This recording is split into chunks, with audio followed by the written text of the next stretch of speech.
After a year of the silent treatment with my pilot boyfriend, I posted a single line on social media. From now on, the rest of my life is all you. My colleagues immediately at Erick in the group chat. Erick rushed to clarify.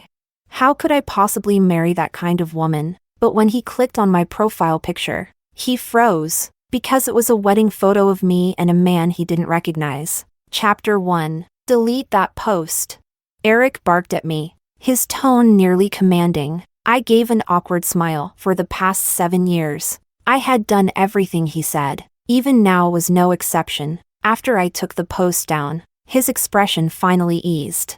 I told you before, never say things that could cause misunderstandings. Don't do things that cause trouble. I hate messy women. As he took off his white pilot uniform, he lazily typed a message in the company group chat to calm the chaos he'd caused. I've already broken up with Luna. This is just some petty revenge trick. Don't take it seriously. So apparently, whether we were still together was something he could decide alone. After he set down his phone, he signaled with his eyes. I handed him the gray silk robe lying nearby. Put it on for me, he said coldly, and I did as told, draping it over his shoulders. He didn't explain the cruel message he'd posted in the chat. I didn't ask either, but I couldn't help thinking about how, just a few months ago, I was still thrilled he'd finally gone public with our secret 7-year relationship. He had suddenly announced it in the company group. I'd almost cried. Before that, he'd never allowed me to mention anything about us, especially not to colleagues. Once, I tried to push him to go public, and he coldly threatened to break up with me if I didn't stop dreaming. After that, I never brought it up again, so when he finally made it official, I naively thought, maybe, just maybe, this long, hidden love had finally paid off. And yet less than a month later, he blatantly lied in front of everyone, claiming we'd broken up. Maybe to him, I was just a convenient woman to summon and dismiss at will, seeing that I didn't make a fuss about it. Once I'd tied his robe, he gently placed his large hand on my head and patted me. Don't overthink it. I just realized going public affected my work a lot. I want to use this to reduce gossip at the office. I need to focus on my duties, after all. As the captain, I'm responsible for the safety of all passengers. He spoke with such noble justification.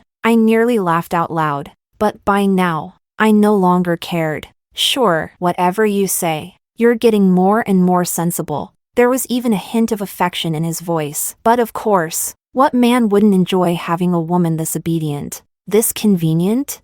He seemed in a great mood. He suddenly swept me into his arms. Just as his cold lips were about to land on mine, my phone rang. Without hesitation, I pulled away and grabbed my phone. Walking to the balcony, it was Ryan calling. Hello? Why did you delete the post again? His voice was cold, but not accusatory. I just wanted to say, that post made me really happy. I hope you'll handle everything on your end soon. I've already started planning the wedding. If you want to change anything, feel free to tell me. Staring at the dazzling lights across the riverside, I nodded. I understand. Don't worry, we're legally married now. I'll take full responsibility for you. Chapter 2. Yes, I'm married. Just this morning, I married a man I've known for less than a week. His name is Ryan. He's the heir to a major corporation here in Jiangqing. When I walked out of the Civil Affairs Bureau with that brand new marriage certificate in hand, I could hardly believe it myself. How did I manage to secretly marry someone else without Erick knowing? I guess I'd finally gathered enough disappointment. I'll come pick you up later. The man on the phone smiled warmly. I'll be waiting. The late autumn wind was starting to turn chilly. I hung up and went back inside. Just as I stepped in, I noticed that Erick, who had just changed into a silk robe, was suddenly dressed in a formal suit again. Almost instinctively, I asked, "Where are you going?"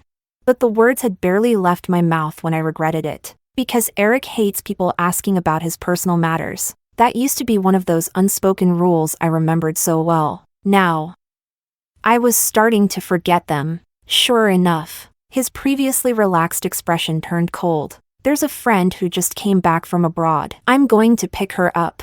With that, he grabbed his Porsche keys and headed for the door. But I'm a married woman now. I shouldn't be asking about other men's business. I have to be responsible to Ryan. In the end, I stood there in silence and watched Erick walk out the door. After he left, I noticed the laptop he had casually tossed onto the couch was pinging with message notifications. Curious. I sat down in front of it. His WeChat account was still logged in. At the top of his chats was a contact with no display name who was currently spamming messages. Erick, I never imagined, after all these years, you still have me in your heart. Do you know what these 8 years have been like for me? There hasn't been a single day I haven't thought of you. Actually, I've been back for a while. I just didn't dare to see you. I was afraid you wouldn't want to. But when I heard from friends that you've had quite a few girlfriends over the years, and they all had something, big or small, that reminded people of me. I realized, I need to tell you how I feel. That's when I realized, the friend Erick mentioned, was Selena, his first love from 8 years ago. She kept sending messages, pouring out her longing and nostalgia. Then, after a moment of silence, she asked, Erick, do you still love me?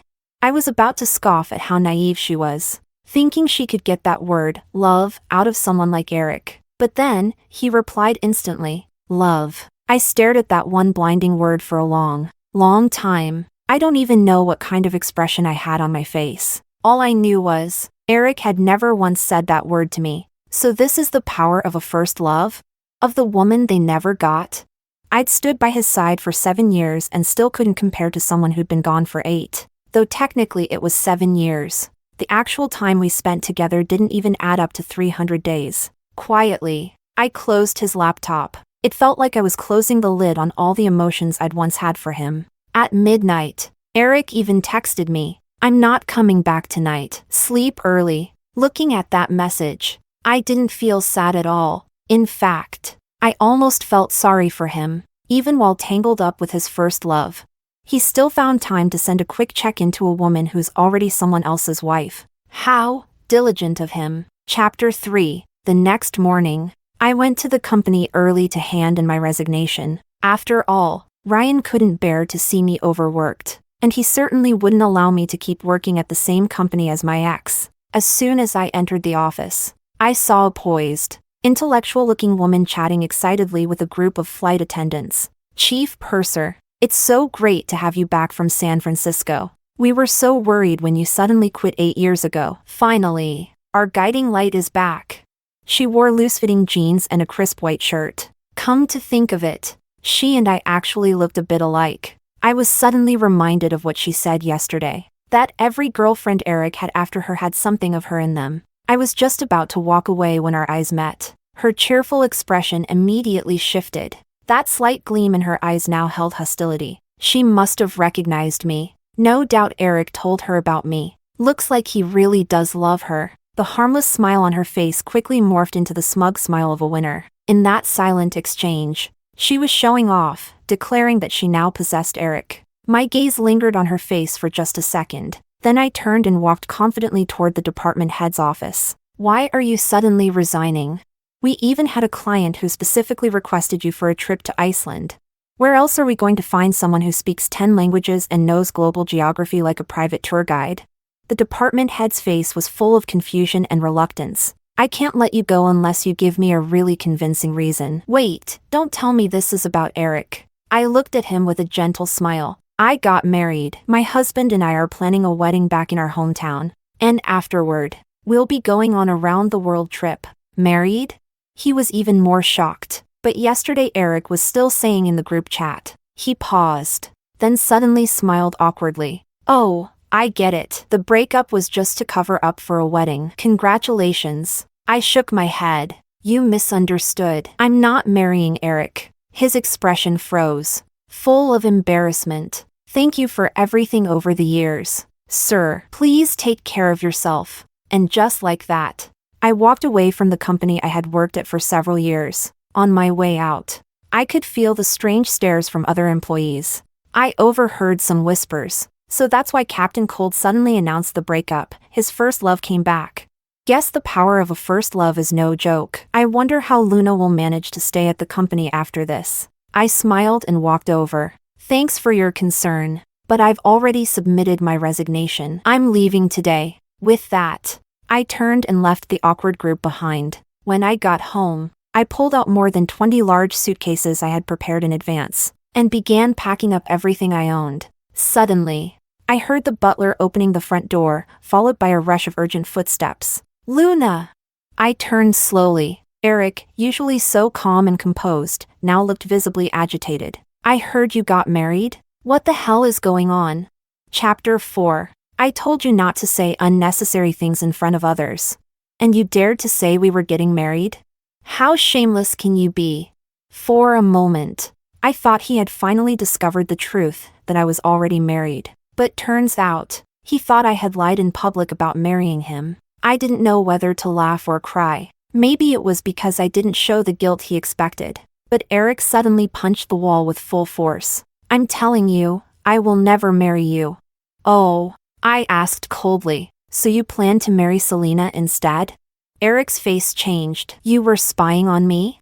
I shrugged. "Spying? Not quite. I just happened to see it." His brows furrowed tightly. "Who I marry is none of your business. You just stay obediently by my side. That's your job. Got it?" I didn't bother arguing. I simply nodded. Only then did his expression ease, like he was petting a well-trained pet. Erick stroked my head, then turned to leave. That's when he finally noticed the pile of luggage in my room. "What's all this?" I glanced at the suitcases packed with fragments of my past. "I'm planning to visit my hometown," I said calmly. "This is a notice, not a request." His face soured again, but he didn't stop me. "Fine, go if you want, but I don't have time to drive you." Of course he didn't. He was too busy going on dates with his first love. To him, I'd never be as important as Selena. Besides, Ryan had already said he'd come pick me up, and if he saw some other man dropping me off, he'd definitely get jealous again. No worries, someone's already coming to get me. Upon hearing that, Erick visibly relaxed. 4 years ago, on impulse, I had tried to bring him home to meet my parents, but I was also afraid they'd think he wasn't good enough for me. Sure, Erick was heir to Eastern Airlines, but in my parents' eyes, that didn't mean much. I still remember the day I brought it up. He got angrier than I'd ever seen him before. "Luna, do you really think someone like me would marry someone like you?" It wasn't until that moment I finally understood. Erick never saw me as an equal, never truly valued me. After that day, I never again mentioned introducing him to my family. I told myself I just wanted to enjoy what we had, and let it fade naturally, when it was time. But then Ryan came into my life, and suddenly, I didn't crave this one-sided love anymore. Sure enough, when Erick heard I didn't need him, he said his signature line, "You're so obedient." As always, just as he leaned in to kiss me, I quickly dodged under the excuse of packing my bags. In the past, I would have been thrilled by that move, would have kissed him back without hesitation. But now, seeing him offer affection like tossing a treat to a pet, it made me sick. When he realized he'd missed, Erick frowned slightly, but said nothing more. He simply gathered his things and left. I began organizing all the items I'd accumulated over the past 7 years. Souvenirs from my travels around the world. Each piece held a special meaning. I couldn't bear to throw them away. But more importantly, I refused to leave them behind in a loveless home. It took me an entire week, working alone, to pack everything. Over 20 suitcases, each one stuffed full, but none weighed as heavy as the memories of these 7 years. Just as I was lost in thought, the doorbell rang. I thought maybe Ryan couldn't wait to see me again, but when I opened the door, it was Selena. Chapter 5. Erick loves me. That was the first thing Selena said, claiming her place with full arrogance. But inside, I didn't feel a single ripple. So what? Seeing that her opening move didn't land as intended, she immediately pulled out her phone. It was a video, her and Erick wrapped around each other, whispering sweet nothings. "See? Erick said he only loves me." I nodded silently. To her, it must have felt like throwing a punch into cotton. Her tone suddenly softened a bit. "Erick is the kind of man who gets attached. You two were together for 7 years, even if you were just a dog he raised. He'd still feel something. He probably doesn't know how to ask you to leave. So I'll be the bad guy for him." As she spoke, she tossed a bank card at me. "There's 200,000 yuan on it. Consider it compensation from Erick." I hope you'll leave on your own and stop making things difficult for him. I crouched down, picked up the card. Selena's lips curled in visible contempt. Miss Selena, is it? I held the card out to her. So in your eyes, a 7-year relationship with Erick is worth exactly $200,000? Selena didn't bother hiding her disdain anymore. What? Not enough? I'm being generous, considering you're just a woman like the rest of us. Don't tell me you expect to make a fortune off me. I chuckled. Miss, I think you misunderstood. I'm not so desperate that I need your money to survive. Selena sneered.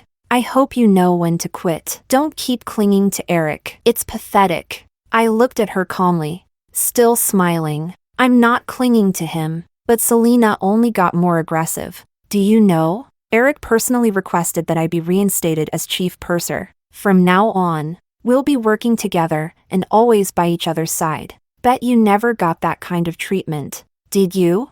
She was right. I never did. I looked her in the eye and smiled. Well, congratulations. You won't have to deal with long distance anymore. Although, maybe Erick's just enjoying the novelty for now. He's always been that type. Shut up. You think you compare to me? You think you meant anything to him? He'll never get tired of me. I shook my head. If it makes you happy to believe that. If you came all the way here just to say this, you can leave now. I don't have time to entertain your little scene. I tossed the card back to her just as the moving truck arrived. One by one, boxes and suitcases started getting hauled out of the house. Selena stared, stunned. You're moving out. I smiled and played along with her words. Well, now that the main woman has returned, there's no reason for me to stay. I'm heading home to get married. Selena, who had just seemed smug and confident, now looked utterly shocked. You're getting married? Don't tell me, it's with Erick? I was speechless. Did she really think I was so hung up on Erick that I'd still be desperate to marry him? Just as I was about to respond, someone else beat me to it. She's marrying me. I turned around. It was Ryan. Chapter 6. Ryan's distinctive aura immediately caught Selena's eye. And you are? Ryan gently pulled me into his arms with a possessive yet affectionate motion. I'm her husband. As he said this, he placed a soft kiss on my cheek, like claiming his territory. Husband? Selena stared at me, eyes wide in disbelief. You really got married? I gave a helpless chuckle. Why would I lie to you? The next second, to my surprise, Ryan pulled out our marriage certificate as if he'd been carrying it around just waiting for this moment. I couldn't believe it. Was this really the heir to a major corporation? Right now, he looked more like a man hopelessly in love, but the one truly shocked was still Selena. Even as Ryan held the certificate in front of her, she still asked again, You really got married? But you and Erick. I spread my hands. Erick? I'm done with him. I've found real love now. Like I said, I don't care what you two do. You can have him. Are you satisfied now? Oh, did you like the wedding venue I picked in Hawaii? Ryan asked softly, his voice full of warmth. I nodded, and seeing the faint fatigue on his handsome face, I couldn't help but kiss him. I love it. Thank you for everything. It's nothing. I'm just happy I got to design our wedding myself. We stood there, holding each other, completely ignoring the rest of the world. Selena suddenly laughed. Luna, you're ridiculous. I looked at her, puzzled. She sneered. The moment I text Erick, he comes running to me. You knew you couldn't win against me, so you staged this pathetic little play just to save your fragile pride, didn't you? You think a fake marriage will make Erick care about you? You're unbelievably naive. I was speechless at her logic and fired back without hesitation. Miss Selena, I have to admire your imagination. I've told you, I have nothing to do with Erick anymore. I don't want to waste another second here. Do you get it now? I linked arms with Ryan. The luggage is ready. Let's go. But Selena stepped in front of us. Let me check your phone. I bet you still have Erick's number saved. If Ryan and I weren't so composed, we probably would have exploded already. Miss Selena, I'll say this one last time, I have zero connection with Erick. My phone is my private property, and I have no obligation to show it to you. Believe me or not, it's your problem. If you keep acting like this, I'll call the police and protect my legal rights. You're not leaving until I see your phone. Seeing her act so irrationally, I had no patience left and immediately prepared to call the police. Just then, Luna, when did you quit?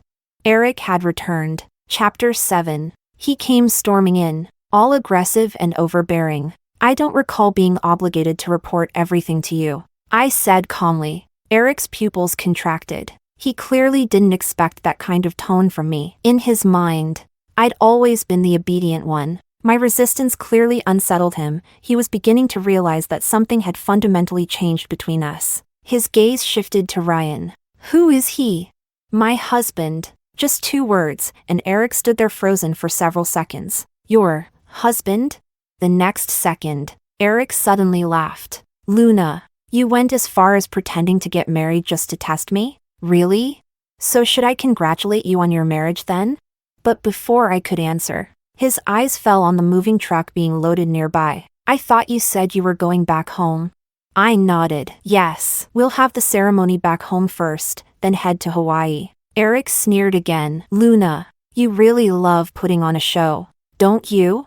I motioned toward Selena. Why don't you ask your first love? She can confirm it. But between you and me, I could never act as well as you. Oh, by the way, those things you gave me before? Toss them yourself. I don't have the energy to clean up your leftovers. I was about to leave, but Erick suddenly grabbed my arm and pulled me back. I don't care about your little fake marriage act, but you don't get to resign without my permission. Ryan stepped forward and swatted his hand away. She resigned because I told her to. She doesn't need your damn permission. Erick glared. How much did she pay you to play this role? I'll give you 10 times more. Just get lost. I couldn't help but laugh. This man clearly had no idea who Ryan was. Even 10 Oriental Airlines wouldn't be worth Ryan's attention. A smirk tugged at Ryan's lips. Not much. Her father only offered about 300 million. Yes, my dad said my dowry was over 300 million yuan. Ryan looked directly at Erick. 10 times that would be 3 billion. Can you come up with that? His voice was calm, but his words hit like a hammer. 300 million?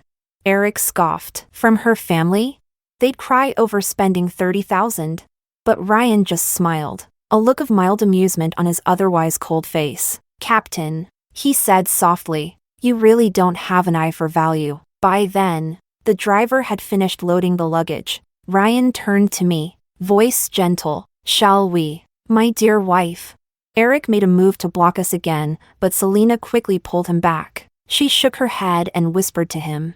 They really are married. I saw their marriage certificate, and I just looked him up. He's the heir to Jiangqing Group. Jiangqing Group, Erick muttered under his breath. His expression was stubborn, but he didn't dare move another step. Chapter 8. Originally, Ryan and I wanted a low-key wedding, but while we were selecting our custom rings, those annoying paparazzi managed to snap a photo. In no time, the heir is getting married made it to the trending topics, and the public began speculating about my identity. But since my parents had always protected me well, it wasn't easy for anyone to find out who I really was. After visiting Ryan's ancestral home to offer incense to his ancestors, we got ready to head to Hawaii. That day, I was packing our luggage while Ryan was busy in the kitchen. No one would have imagined that a billionaire heir like Ryan would actually cook himself. Just then, I got a call from an unknown number. Hello?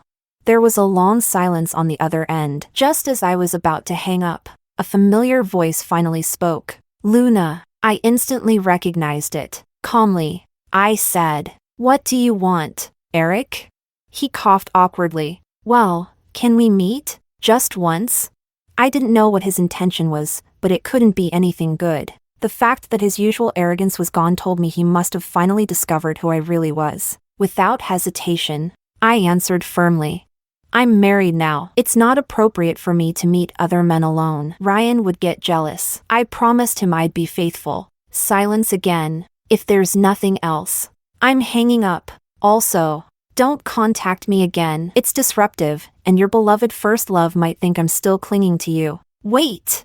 Erick rushed to say. Actually, you left something at my place. I thought it might be important to you, so I wanted to return it in person. I smiled coldly. My things? The ones you used to call garbage? The gifts I gave you that you never even looked at? He pretended not to hear me and quickly stated a time and place, then hung up without waiting for my response. Still, not wanting to leave anything behind with Erick, I went as agreed. When he saw me, the panic on his face vanished instantly. I thought you wouldn't come. He looked timid, so different from how he used to be. Where's my stuff? I'll leave right after. But then, without warning, he grabbed my hand. Luna, I've realized it now. I was stubborn before. Let's get married. Of course. Now that he knew my background, he figured marrying me could revive his failing company. With my family's help, Oriental Airlines could rise to global dominance in no time. Since he dared to propose, I decided to humiliate him face to face. You want to marry me? Erick, do you even deserve that? He stared blankly. But Luna, you said you loved me. Wasn't marrying me your dream? Dream? I couldn't help but laugh coldly. You're unbelievable. Erick, didn't you used to say I wasn't good enough for you? So now that your company's crashing, you come crawling back? You're only doing this for money. Marrying someone you don't love, for a bailout? That's not just pathetic, it's disgusting. His face flushed with shame. You're going too far. He raised his hand as if to slap me, but Ryan, waiting nearby, instantly stepped in and blocked him. Don't even think about touching my wife. He shoved Erick aside forcefully. Furious, Erick pointed at Ryan. What does he have that I don't?